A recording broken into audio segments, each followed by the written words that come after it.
Alors ça, c'est la lettre que Natacha Ray avait envoyée au juge, apparemment. Eh ben, ça balance, hein. Écoutez ça.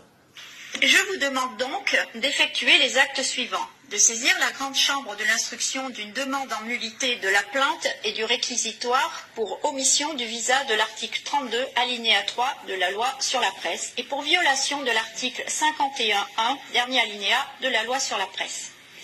D'ordonner une expertise ADN de Madame Trogneux Brigitte et de Monsieur Trogneux Jean-Michel, et ce, afin de faire toute la lumière sur cette ténébreuse affaire.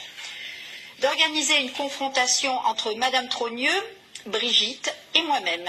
D'entendre l'ancien directeur des renseignements généraux, Claude Bardon, l'ancien commissaire Lucien Aimé Blanc. Alors j'ai appris entre-temps qu'il était mort il y a 1 an ou 2, mais c'est pas grave, voilà.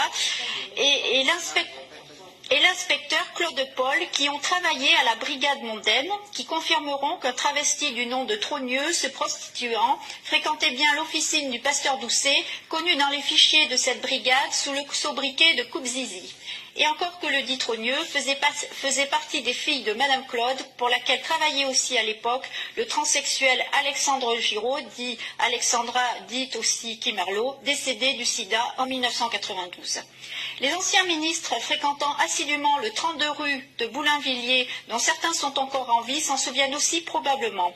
Je vous confirme par courrier recommandé cette demande d'acte. Je vous remercie de ne pas délivrer l'ordonnance de règlement dans l'attente de la décision de la grande chambre de l'instruction sur la requête en nullité.